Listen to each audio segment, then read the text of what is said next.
गजाननं भूतगणादिसेवितं कपित्थजम्बूफलचारुभक्षणम् उमासुतं शोकविनाशकारकं नमामि विघ्नेश्वरपादपङ्कजं।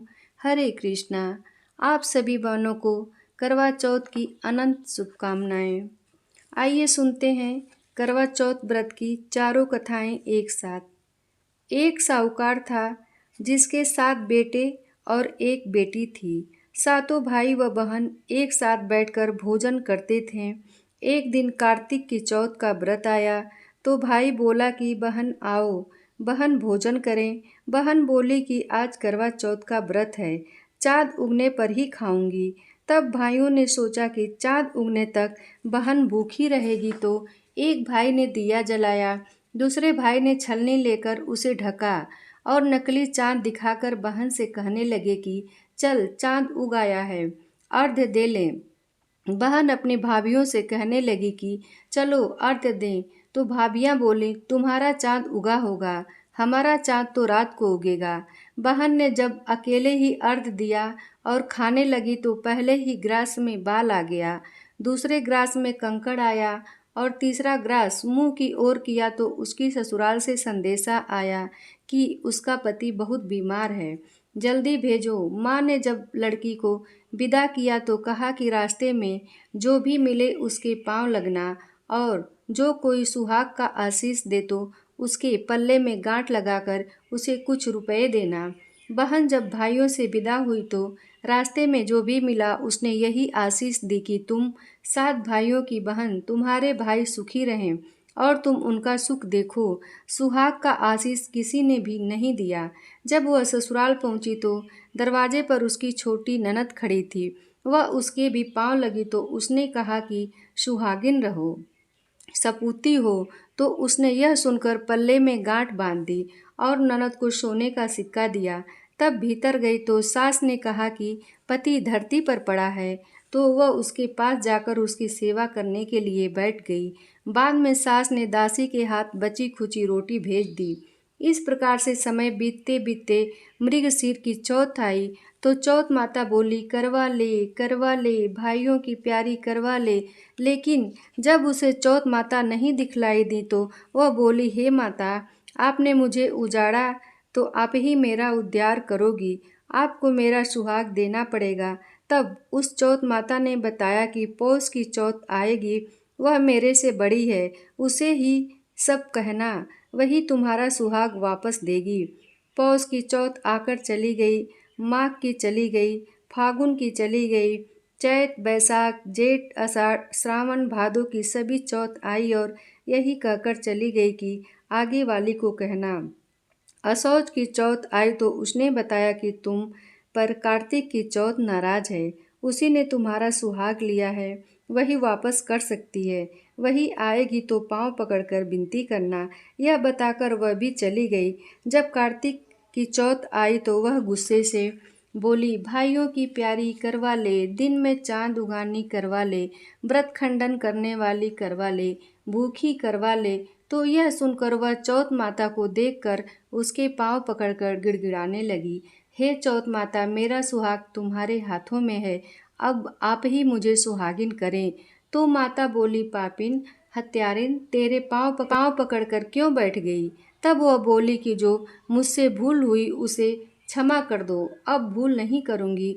तो चौथ माता से प्रसन्न होकर आंखों से काजल, नाखूनों में से मेहंदी और टीके में से रोली लेकर छोटी उंगली उसके आदमी पर छींटा दिया। तो वह उठकर बैठ गया और बोला कि आज मैं बहुत सोया। वह बोली क्या सोए, मुझे तो 12 महीने हो गए, अब जाकर चौथ माता ने मेरा सुहाग लौटाया। तब उसने कहा कि जल्दी से माता का पूजन करो। जब चौथ की कहानी सुनी, करवा का पूजन किया तो प्रसाद खाकर दोनों पति पत्नी चौपड़ खेलने बैठ गए। नीचे से दासी आई, उसने उन दोनों को चौपड़ पासे से खेलते देखा तो उसने सासू जी को जाकर बताया। तब से सारे गांव में यह बात प्रसिद्ध हो गई कि सब स्त्रियां चौथ का व्रत करें तो सुहाग अटल रहेगा। जिस तरह से साहूकार की बेटी का सुहाग दिया, उसी तरह से चौथ माता सबको सुहागिन रखें। यही करवा चौथ के उपवास की सनातन महिमा है। करवा चौथ व्रत की दूसरी कथा अति प्राचीन काल की बात है। एक बार पांडु पुत्र अर्जुन तप करने के लिए नीलगिरी पर्वत पर चले गए। इधर पांडवों पर अनेक मुसीबतें पहले से ही थीं। इससे द्रौपदी ने शोक विह्वल होकर कृष्ण की आराधना की। कृष्ण उपस्थित हुए और पूछा, कहो क्या कष्ट है तुम्हें? प्रभु, द्रौपदी ने हाथ जोड़कर कहा, मुझे क्या कष्ट है, आप तो स्वयं जानते हैं। आप तो अंतर्यामी हैं, मुझे कष्टों के बोझ से विवल कर दिया है। क्या कोई ऐसा उपाय है जिससे इन कष्टों से छुटकारा मिल सके? तुम्हारा प्रश्न अति उत्तम है द्रौपदी, कृष्ण मुस्कुराकर बोले। प्रभु, फिर मुझ दुख नारी का कष्ट दूर करने का उपाय बताइए। द्रौपदी ने पूछा।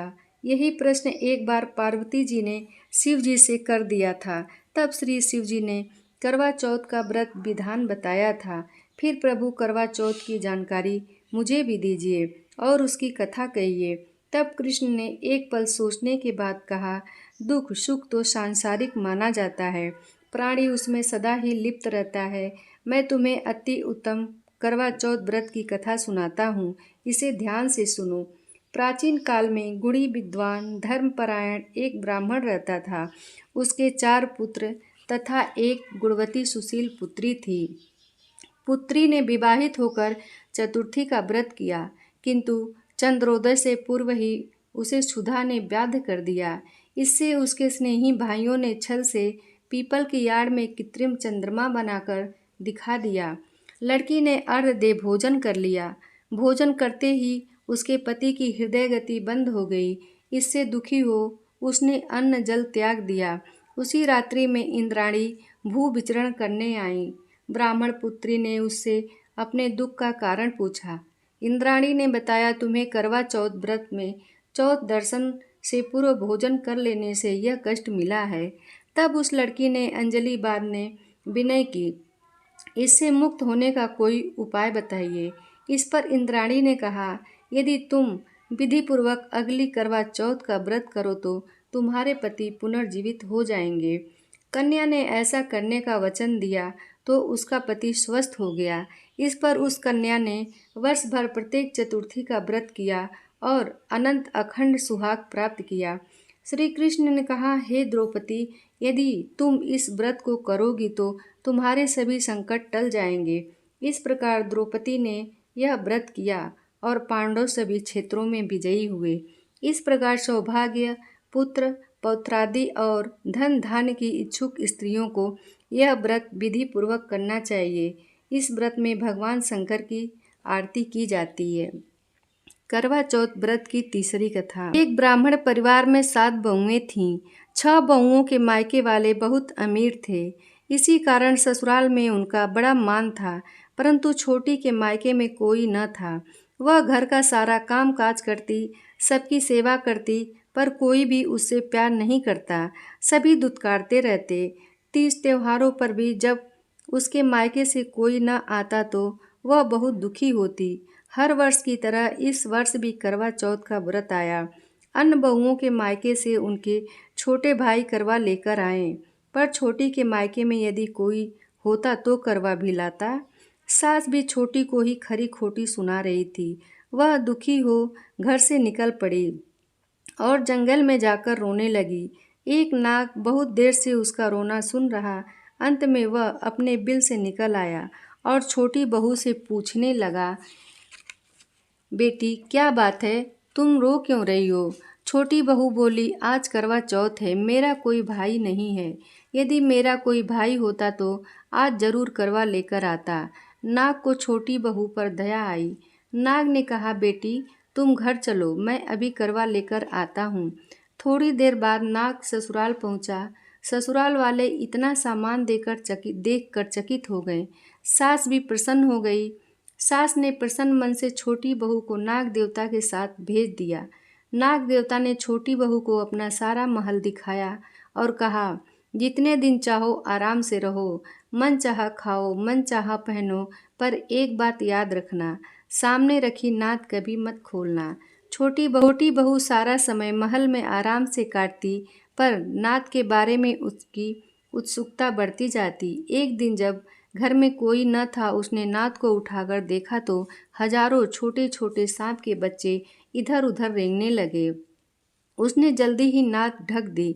जल्दी में एक सांप की पूंछ नात के नीचे आकर कट गई।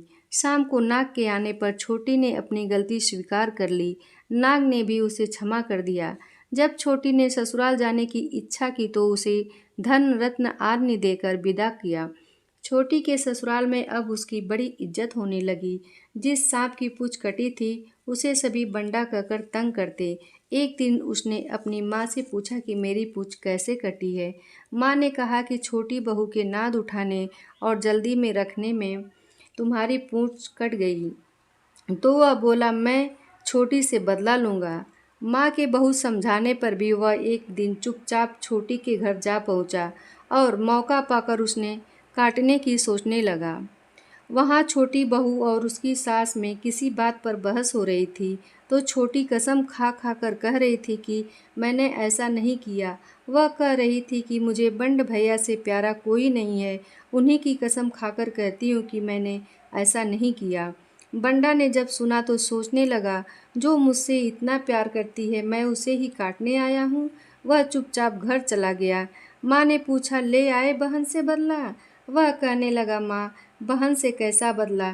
तभी से बंडा भाई व छोटी बहन हुए। भाई प्रतिवर्ष चौथ के दिन करवा लेकर जाता। वह बहन से बड़े प्यार से करवा चौथ का व्रत करती। प्राचीन काल में करवा नाम की एक पतिव्रत स्त्री अपने पति के साथ नदी किनारे एक गांव में रहती थी। कार्तिक मास के कृष्ण पक्ष की चतुर्थी के दिन उसका पति नदी में स्नान करने के लिए गया।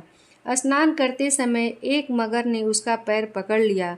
वह करवा करवा नाम लेकर जोर जोर से अपने पत्नी को पुकारने लगा। उसकी आवाज़ सुनकर उसकी पत्नी दौड़ कर आई और उसने मगर को कच्चे धागे से बांध दिया। मगर को बांधकर वह यमराज के यहाँ पहुँची और यमराज से बोली, भगवान, मगरमच्छ ने मेरे पति का पैर पकड़ लिया है, अतः पैर पकड़ने के अपराध में आप अपने बल से उस मगरमच्छ को नरक में ले जाओ। यमराज ने कहा, अभी मगरमच्छ की आयु शेष है, अतः मैं उसे नहीं मार सकता। इस पर करवा ने कहा, यदि आप ऐसा नहीं करोगे तो मैं आपको श्राप देकर नष्ट कर दूंगी। यह सुनकर यमराज डर गए और उस पतिव्रता स्त्री करवा के साथ जाकर मगरमच्छ को उन्होंने यमपुरी भेज दिया और करवा के पति को दीर्घायु प्रदान की। उसी दिन से यह करवा चौथ मनाई जाती है और सुहागिन स्त्रियों के द्वारा यह व्रत रखा जाता है। हे करवा माता, जैसे तुमने अपने पति की रक्षा की वैसे सबके पतियों की रक्षा करना।